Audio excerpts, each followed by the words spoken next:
It was another eventful week in the world of cruising. While hotly debated, it appears more cruise lines are finalizing return to service plans, which include COVID-19 vaccines. The Canadian government also just extended the cruise ban on ships in Canadian waters until 2022. What does that mean for the Alaska cruise season? While most of the news was negative, there were also some good news stories regarding new ships and new terminals. Don't worry if you missed any of the headlines, because we're here to help. I'm DB from EatSleepCruise.com, and get caught up with all the latest headlines from this past week with our latest edition of Cruise News for all the major cruise lines. There was some shocking cruise news on Thursday when the Canadian Minister of Transport announced a new interim order extending the ban on cruise ships.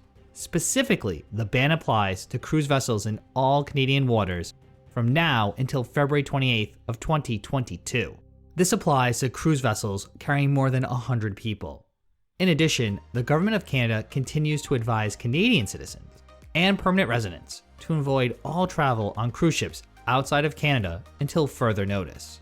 According to the government official, this is the right and responsible thing to do to continue to protect the most vulnerable among Canadians. This squashes both the Alaska and Canada New England cruise seasons for 2021 due to the Passenger Vessel Services Act. This act is a federal maritime law that prevents foreign flag ships from transporting passengers from one U.S. port to another. The exception is that foreign flag ships can depart from and return to the same U.S. port as long as there's a stop at a foreign port during the itinerary. While this essentially bans most large mega ships from cruising because they're not flagged in the U.S., there are a few small cruise lines that have US-based ships. Some of those cruise lines, like Uncruises, have already indicated they plan to sail to Alaska this summer. Now, of course, the federal government could step in and offer cruise lines a waiver. Given the current conditions around COVID-19 and the rollout of the vaccine here in the US, we think it's unlikely at this time that the federal government would take such a step. Still, some of the cruise lines, as well as tourism boards based in Alaska, will most likely lobby the government to make changes. With over 1 million individuals visiting Alaska via cruise ship, it is the most popular form of transportation for tourism. The Alaska cruise season is also vitally important to cruise lines. While it makes up a small portion of all summer cruises, it makes up a larger proportion of revenue, as there are greater spend per person on Alaska cruises than in other regions such as the Bahamas or the Caribbean. With the entire 2020 Alaska cruise season canceled last year, many of these areas can't go another full year with no tourists. Of course, we'll keep you updated as the story unfolds about the future of the Alaska cruise season, so stay tuned. Speaking of US cruise lines, last week we first reported that the UK-based Saga Cruises would require a vaccine for all guests. Now, American Queen Steamboat Company and Victory Cruise Lines have both updated their health and safety protocols to reflect the requirement of a COVID vaccine for all guests and crew for sailings beginning on July 1st of 2021.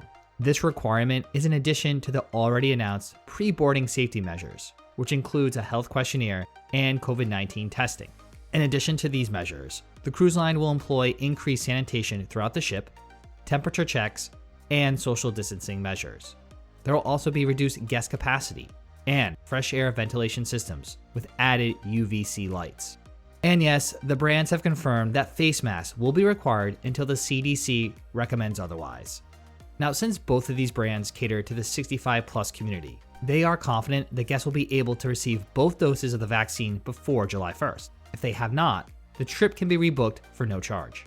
Even though the COVID-19 vaccine requirement is for sailings on July 1st, the brand still plans to sail in the interim from April to July without such a requirement. The cruise line has indicated that they've received strong interest for their April through June itineraries from guests who are confident in the current safety measures. The cruise line also commented that by then, some of the guests will have received the vaccine. In addition, the cruise line also indicated that for those April sailings, per the CDC recommendations, their crew will have received the vaccine. Now, of course, with this move, how will the major cruise lines, such as Royal Caribbean, Norwegian Cruise Line, Carnival, and the other brands, react to this requirement? It does seem a little inconsistent to resume cruising without a vaccine requirement to only institute one months later. Of course, we're highly skeptical that cruises will actually start in April. There have been few updates from the CDC, and to date, no cruise lines have received permission to conduct a simulated voyage, one of the first major steps to test a cruise ship operator's ability to mitigate COVID-19 on cruise ships and to begin offering passenger voyages. Of course, stay tuned as we'll keep you updated on the most current health and safety protocols required for the resumption of cruising here in the US. Speaking of the latest news, while we've heard from the likes of Royal Caribbean, Norwegian Cruise Line, and MSC Cruises about their health and safety protocols, it wasn't until last week that Carnival Cruise Line formally announced its COVID policies and procedures. Now, while most of these changes have been expected or already announced, Carnival officially outlined its COVID cruise policies and procedures. These policies and procedures are based on guidance from the CDC and are in accordance with the recommendations set forth in the conditional sail order. Similar to other protocols, Carnival Cruise Line indicated all guests will have to complete an online check-in and health questionnaire, as well as have their temperature checked. For embarkation, there will be set times, and guests will only be allowed to enter the cruise terminal at their designated appointment. And this regulation applies to Diamond, Platinum, and casino guests. Prior to embarkation, guests will need to take a COVID-19 test at their own expense. Every guest 2 years of age or older will need proof of a negative test taken between 5 days and 24 hours prior to the date of embarkation. On board Carnival ships, there'll be daily temperature checks, increased hand washing and hand sanitation stations.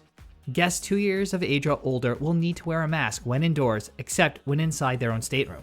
Other exceptions are when eating or drinking while seated at a table and when using cardio equipment in the gym. Guests will also need to wear a mask outdoors when physical distancing cannot be maintained. Face masks will need to be worn over the mouth and nose.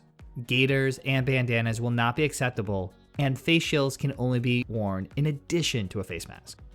Ship venues will have reduced capacity to allow for physical distancing, and a reservation system may be used for public areas such as pools, gyms, casinos, restaurants, bars, and entertainment.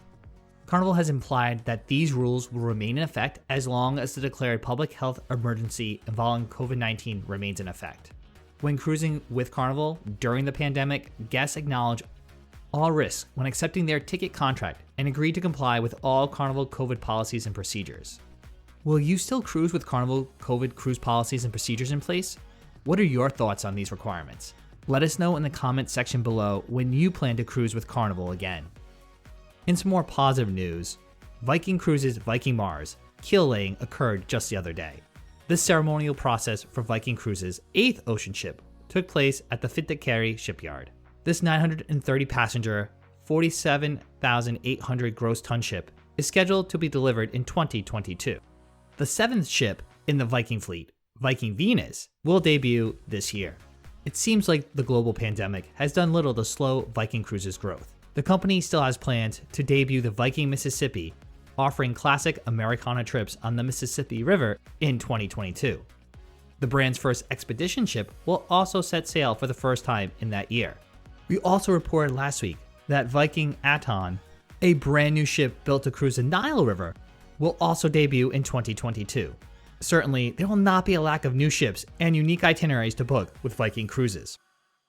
Just under a week ago, MSC Cruises took delivery of its latest ship in the brand's fast-growing fleet.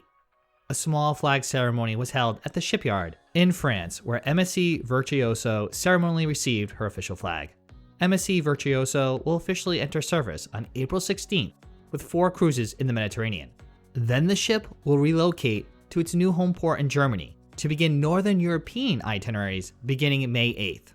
This newest ship is the sister ship to MSC Grandioso, which is currently one of the few ships sailing and offering Mediterranean cruises.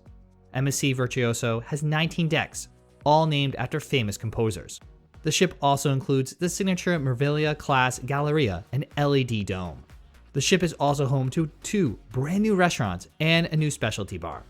Further, MSC Virtuoso will be the most environmentally conscious ship at sea. In addition, MSC Cruises is launching another ship this year, MSC Seashore. This will bring the company's fleet to a total of 19 ships. While MSC Cruises is one of the only lines cruising right now, it did have to issue more cancellations despite the success of MSC Grandioso's Mediterranean sailings. Specifically, MSC has extended the US pause in operations through the end of April. This extension will affect 3 ships based in Florida. These include MSC Divina, which sails from Port Canaveral, as well as MSC Meraviglia and MSC Harmonia, which sail from Miami. Additionally, MSC Cruises has canceled MSC's Magnifica sailings through April 29th. The ship was originally scheduled to return to service on February 14th with itineraries in Greece. However, the cruise line is working closely with the Greek Ministry of Tourism to resume cruise service in time for the upcoming Easter holiday. MSC Magnifica will be replaced by another ship for these voyages and throughout the summer season. In case you missed it, at the end of last week, Carnival Cruise Line broke ground for a brand new terminal in Miami, Florida. The brand's new Terminal F will be ready in time to process passengers for Carnival Celebration when she debuts in 2022. This will be Carnival's third terminal in Miami. As the cruise capital of the world, Carnival already processes passengers in Port Miami's Terminals D and E. The 471,000 square foot new terminal will have a clean and open design and maximize use of technology. This will allow for the most efficient embarkation process for guests. And there you have it. That's the latest cruise news and cruise updates from all the major cruise lines. But of course, we'd love to hear from you. Let us know in the comment section below if we missed any major updates from the world of cruising. I'm DB from EatSleepCruise.com, and if you enjoyed this video, you know what to do. Make sure to give it a big thumbs up. If you're new to the channel, or you've been lurking around for a while and haven't done so, what are you waiting for? Make sure to subscribe down below and to click the notification icon. That way you get updated each week when we put out brand new cruise and travel videos. You can also say hi to us all over social media at Eat Sleep Cruise, and thanks again for watching.